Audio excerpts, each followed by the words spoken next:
Hi friends, David Michael Phelps here. Today on Working Man, you get two for the price of one. Our guests on this episode are Daniel and Michael VanderHyde. Daniel and Michael are two of 10 kids, and all 6 boys in their family followed in the footsteps of their dad and their granddad by working in the trades. Both Daniel and Michael have their own companies. Daniel's is in heating, cooling, and plumbing, and Michael's is in construction. And today on the show, we learn about how a good tradesman needs also to be a good educator, why endurance is crucial to the good life, and why going into business for yourself means you're actually going into business for others. We're going to do this conversation in 2 parts, and we'll turn to Michael after the break. But for right now, here's my talk with Daniel VanderHyde. My name's Daniel VanderHyde. I'm the owner and founder of Lake Michigan Mechanical. It's a plumbing, heating, cooling service company. We get into the contracting side of things as well. Our mission and who we are is pretty faith-based, but at the end of the day, we're here to help customers, I think, in the most authentic way.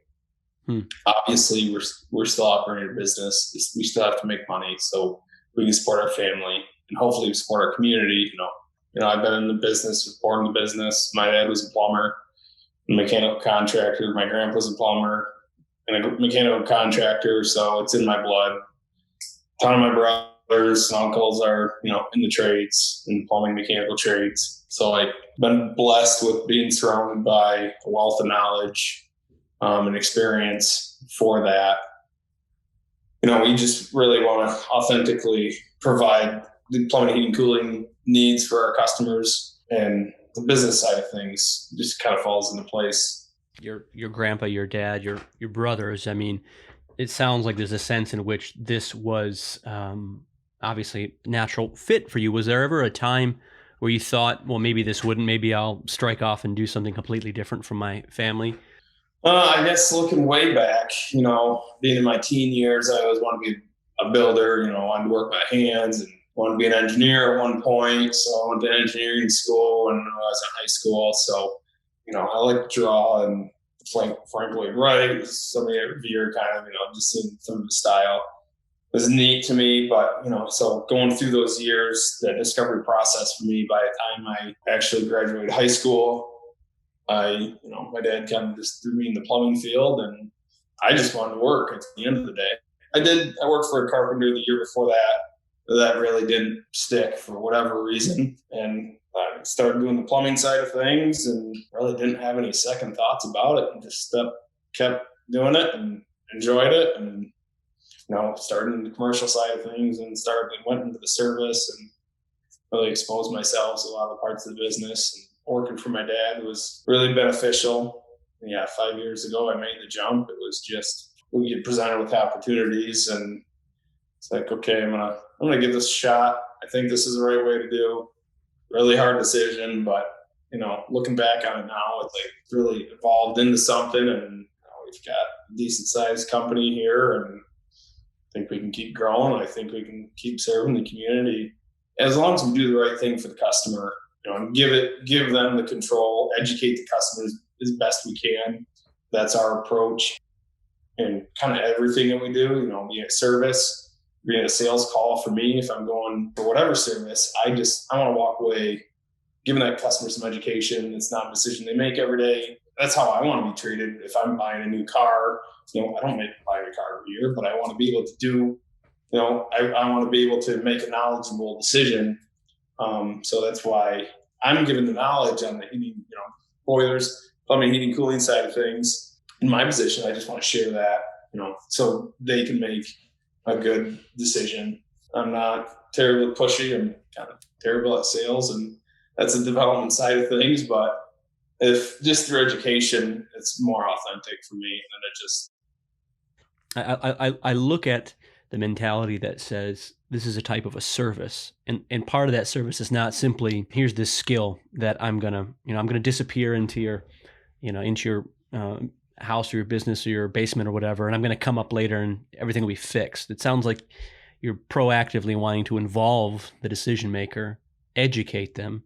Is there a business reason for that? Is it just a natural thing to your personality? What I see is the technician, the company, they might be a great plumber, they might be, a great, mechanical guy, heating cooling guy, or whatever they are, electrician, carpenter, whatever you want to call it.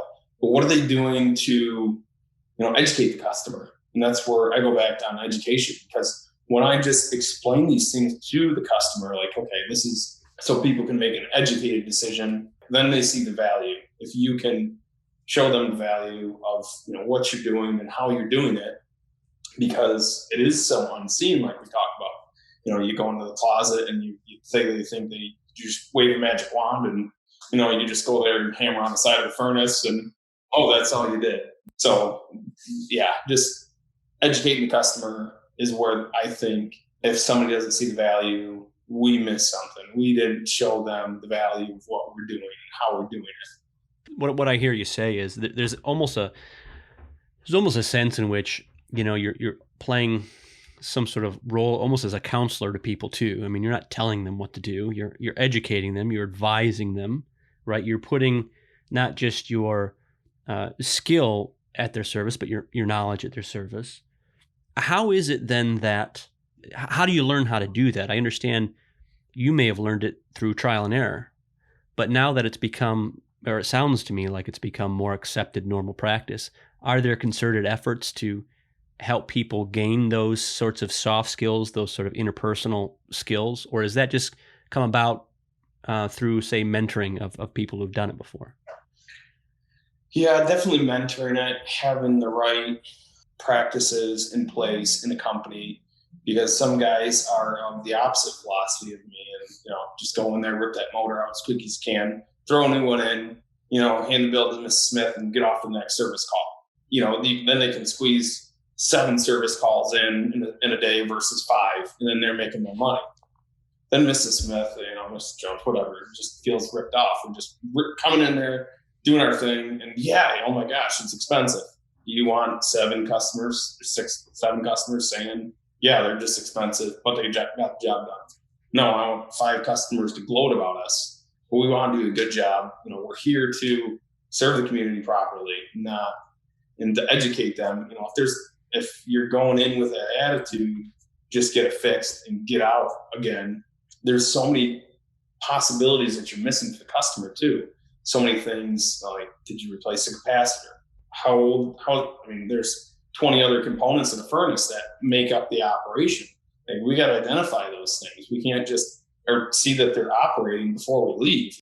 We can't predict everything, but we can typically avoid a lot of things just by identifying, taking 5-10 more minutes on a service call with a well-trained tech. But it does come back to your question. It does, I think, the right mentoring, the right best practices. Yeah, unfortunately, a lot of business guys just look at cost.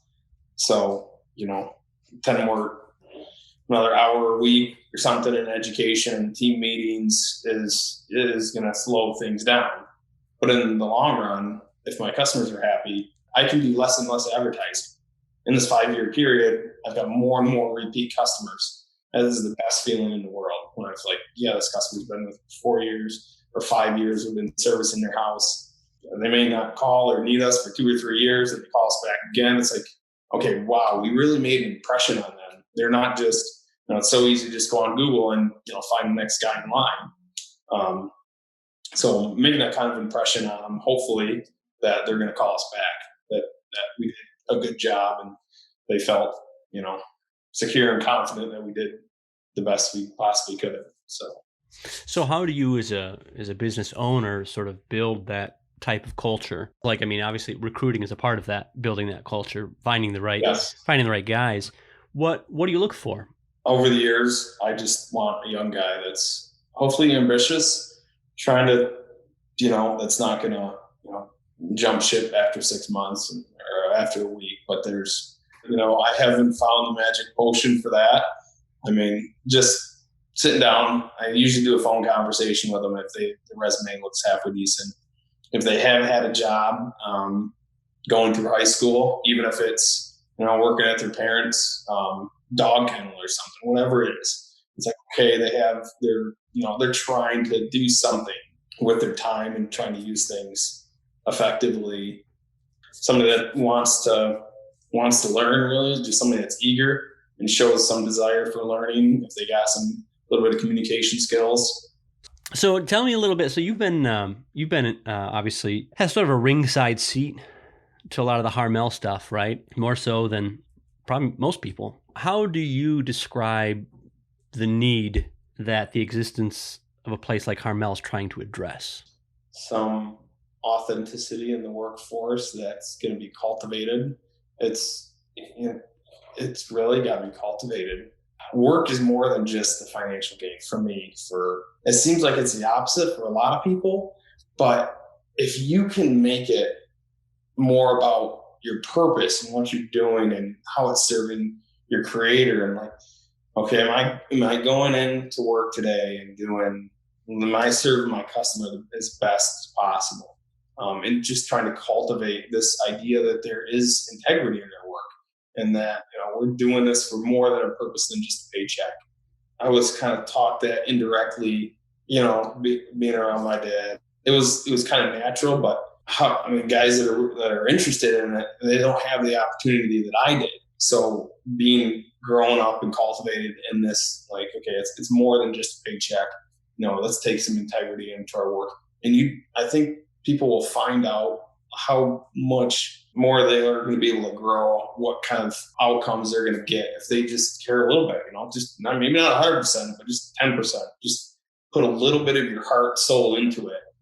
I kind of give my technicians parameters in this respect, but when I'm looking at processes or something, one thing I really fear is dehumanizing. It just seems like, okay, yeah, we can hit these marks, but we got to do X, Y, and Z. You got to be so systematic. Where, okay, am I hiring a robot or am I hiring a human being that has a soul? So I'm like, no, that process doesn't work for my company. I might be able to double it or hit the numbers we want, but like, no, that's not what I'm here to do. Like, I got away from that. I'm going to stay away from that. But yeah, just not taking the human out of it and not taking it. Don't dehumanize it by process. You got to have certain processes, but I think you should be able to give your guys liberties and some freedoms to put their own style into it. Or so if I'm a fella and I'm trying to find a deeper purpose in my work, what's the question I should be asking myself that's going to help me get the answer eventually? It's kind of a loaded question, but what are you passionate about? That's one. What drives you? There's a lot of things that you can do. You can do anything you want. We're made in the image and likeness of God. Don't lower your standards. Just God. Life is it's a mountain. It's a ladder. You start at the bottom and you work your way up. Like I said, I was digging ditches that I still do it once in a while. I'm not above it, but I just, sometimes I felt terrible because I literally had to stay in there with a shovel. I wasn't even allowed to, operate the backhoe. A year went by and I started operating. You start growing a little bit, but day after day, and a lot of guys, lose sight after 3 months. But steady the course. It's gonna be uphill for a while, and it's gonna be difficult. But that's the beauty of life. Life is a process, but we got to stay long enough to see the rewards. I see so many guys and so many resumes. They work somewhere for 3 months or 6 months or a year, and they have 12 different jobs in 12 different years. What kind of effect are you making? Where's that purpose? I know, like, life changes, situation changes, but I just see so many resumes with that, and it's so disheartening to me. Like, you got to put some roots down, but you got to stick around. You got to be dedicated. You got to pray too. I remember praying diligently for that discernment when I was a teenager. And, I didn't think I was wanting to be a plumber, but it just fell into place and stuck with it. And, got a master plumbing license, plumbing contractor's license, mechanical license, boiler license. So I've got a lot to be thankful for, but it's like, it's been 15 years. It took me 15 years to get there. It's not something that happens like this. So that's kind of, stay the course, find something you're passionate about, but it's got to be useful to the community. It's got to bring value to somebody else outside of yourself. If you play a mean harmonica, you better find out how to sell that music to people.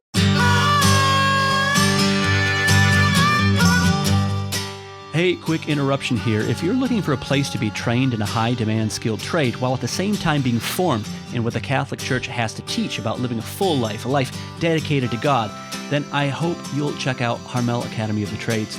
Harmel Academy is a residential trade academy, and we are kicking off our first program this fall. As a member of the inaugural class, you will live, eat, work, pray, and study with a cohort of other Catholic men, and you'll learn how prayer and work go hand in glove in the pursuit of a life of wisdom, virtue, and holiness. We really think there's nothing quite like it, and we hope you'll check us out. We're now accepting applications for this fall, so pop over to harmelacademy.org to learn more. And now, back to our chat. So I'm Michael VanderHyde. I am a residential builder, primarily interior remodeling, a little bit of exterior work. I grew up in the plumbing and mechanical, a plumbing mechanical family business. I am number 7 of 10 children. I'm married. I've been married for 9 years, and I have 5 kids. So how did it happen that you went from the heating, cooling, mechanical towards construction? Are you the only one of your brothers that have gone that way, or? Yep. So all of us boys, are 6 boys. All of us boys are in the trades. I'm the only one that's in the building side of the trades. It started back when I actually still have a piece of furniture I made. I was 14 years old. It was a coffee / end table. I made it for my oldest brother-in-law, who has actually since passed away. From that, my oldest sister and brother-in-law had rental properties. So as I was growing up, I would fix things for Matt. It was really through that piece of furniture, through another bookshelf I built for my oldest brother, Mark, and his wife, Vanessa, for their wedding present. It kind of opened up a horizon for me of, I can do this. They weren't great pieces by any means.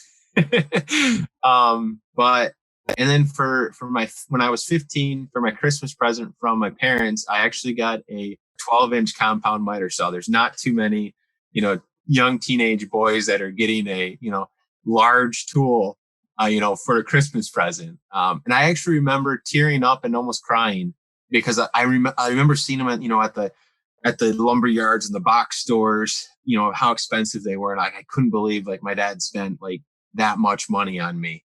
I really enjoy all the aspects of the construction industries. And I get bored really easy by really, I don't want to call it jumping, but by going into the building side. There's so many sub trades in any trade, though. I mean, the trades inside themselves are huge.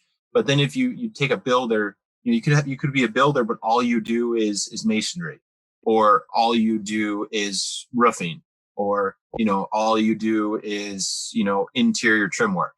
You have those guys that are they're masters at their trade.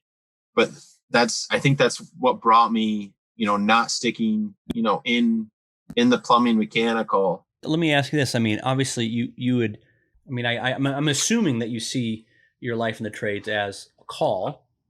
Yeah, no, it definitely, growing up, I thought I was going to be a priest my entire life. Since I was 5 or 6 years old, Father Don Lama Savage, serving daily mass for him. That's what my life was going to be. But still, coming from a family business, we worked every day. And it was there was normalcy in, that's just what you did. You grew up and you worked for dad. There was no questions. There was no interview process. It was just what was expected of you. And through my growing up and discernment and getting older and realizing, priesthood is definitely not a vocation, that I'm being called to. I used to not tease my parents. So when I got a couple of years ago, I said to them, Mom and Dad, you always prayed for a vocation, but I think you got all of us vocations just in the married life.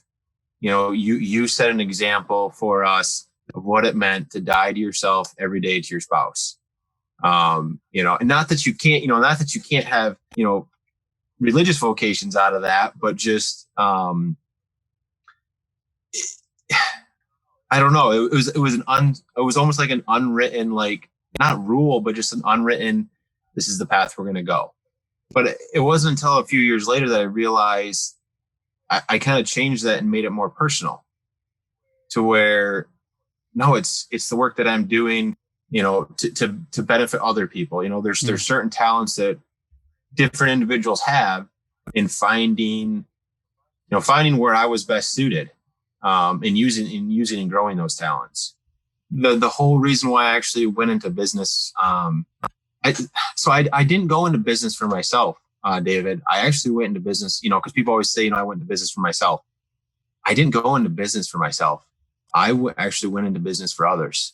I know that sounds really weird and almost over humilified, to put myself, well, no, I didn't do it for myself. I did it for others. But really in my heart, I'm sure you're familiar with Simon Sinek. I think I'm pronouncing his name right. In the whole purpose of, in the whole like meaning behind start with why. And I like to take it one step, even not further, but deeper of, we don't do it for this world. We don't do it. I don't work for myself. I work for, not only, my family, but I also work for the guys that work for me, and I work for the customers that we work for, because I'll have people, customers, colleagues say, man, it's, it must be so great. You're 30 working for yourself, you get to make your own out, you're your own boss. And I always say, no, I have a lot of bosses. The people that write the checks for the works that we do, they're my boss. I have to answer to them. I think for some people to not be able to clearly see their why is because they haven't had enough of looking inside themselves time. And you can't really fault them for that, especially the last generation. Noise getting turned on all the time, 24/7 noise, and not really able to get back. Something that I see when I started with my dad, I was in homes quite regularly once I was about 19. But the jobs that I did, residentially, a lot of the older folks had tool benches in their basement or in their garage. An 8-foot, workbench had, maybe a vise on it, and there was different tools. So the husband, could take care of the simpler things around the house. There was, paint cans and paint brushes and all that stuff. Well, now I'm in homes every day, just about, and the people that are my age and maybe 10 to 15 years older, they don't have that. Most of them don't. They don't even have just a basic like screwdriver set, and it kind of puts a smile on my face when I see that, because I look at it as, well, there's guaranteed work. There's nothing wrong with that because of the different professions that they've chosen. It's just, there is no like emphasis on taking care of something for yourself. That's the other part of, of my whole shaping and getting into the construction side, was I always had this can-do spirit, even if I had no business doing what I was doing. But I was going to figure it out. Come hell or high water, I was going to figure it out. And through others, especially my brother-in-law, Matt, not giving up on me, just giving me that opportunity, and my dad. I have to, I actually had that conversation with my dad a few years ago, about 2 years after I went into business. I said, why is it that I'm the only brother that didn't specialize? So all of my brothers, they went into the trade that they went to, be it plumbing or HVAC. My youngest brother is actually a sheet metal fabricator, for HVAC, the ductwork for it. So he's on the manufacturing side, but he's still, in the trades. I said, why was I the only one that, like, I didn't stick in one trade for more than like 3 years? And you asked me to do all these different things, and I said, I always did them. Like, why? Why was I allotted those opportunities that I felt like my other brothers weren't? it's not that my other brothers weren't, or even other guys in the company weren't allotted. It's just when my dad asked, I always said yes.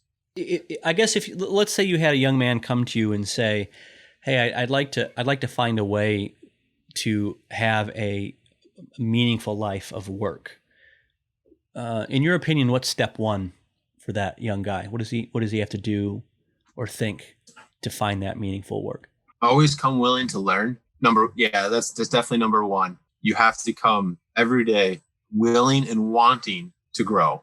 And it's almost like an unwritten rule here, David, that if you don't care about yourself first and foremost and your own well-being, you won't last long here. Because if you don't care about yourself, you don't care about others. Then you don't care about helping out the next guy or making sure when you leave the customer's house, you swept up as good as you could, or you vacuumed as well as you could. There's that saying out there, if you do what you love, you'll never work a day in your life. I find that saying kind of hard. There's some truth missing from it. I don't like everything I do every day. I don't like having to take, phone calls from a customer that I didn't get back to. I don't like reprimanding an employee, those are the parts that I don't like, but I hope that I'll never get too prideful that I can't show up on a job, pick up the broom or pick up the waste basket and pick up the scraps and put them in, because it really starts, it starts at the beginning there.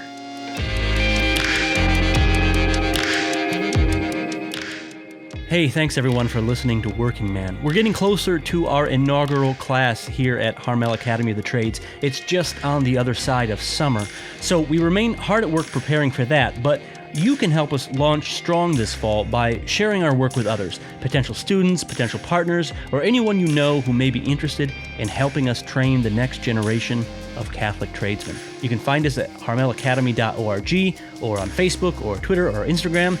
And we've got some exciting news coming up very soon, so please be sure to stay tuned. In the meantime, thanks again for listening to Working Men.